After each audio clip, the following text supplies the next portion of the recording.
Hey guys, welcome back to Electrical Car Repair Live. Thank you guys for watching and subscribing to the channel. Today will be super helpful video to any of you having a Ford C-Max, guys. And if you're trying to find where the fuse for the fuel injectors is located, stay with us, we'll explain that today. You have up to 3 different fuse boxes in your Ford C-Max and we'll explain in which one you need to look. Now, if your fuel injectors don't work, that's the fuse that you need to check, guys. Before we start, let me tell you a little bit about us. If you guys need to buy any parts, tools, anything for a really good price for your car, you want to save quite a bit of money, get quick shipping, check out the link in the description of the video below. That's where we get all our tools and supplies from. Another thing, every single car we get here at the garage, we try to make at least 200 to 300 free repair videos. Why we do that? Simply because our mission at the shop, guys, is to save you as much money as we can. All we need in return, please subscribe to the channel and like the video. That way we can keep making these absolutely free videos for you. So, what do we need to do? First, we're going to open the hood on that Ford C-Max. Okay, I will go ahead, open the hood, support it.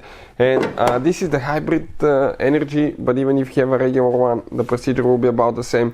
We'll have a video about the fuel injectors, okay, replacement and all that stuff. But the fuel rail is right here, guys. You can see that's your fuel rail, okay. You can kind of like see where the injectors are underneath. But if you look right here, that's your fuse box. You need to open it on the back side. You pry up, and then you come up, come to the front to come out of these two clips. That's the thing that we pried.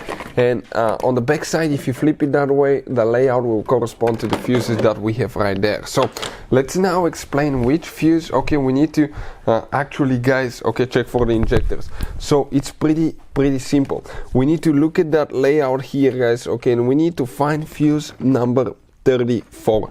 So if you look right here, that one on the bottom, okay, the third one from left to right, 1, 2, 3, that 10 amp fuse, guys, right here, that's your fuel injector fuse, guys. On the right side of the fuse there is a number 34, it says. So that fuse right here. If you want to see how to test the fuse or relay, I'll put the link in the description of the video for your convenience. Hopefully the video will be helpful. Thank you for watching and see you next time.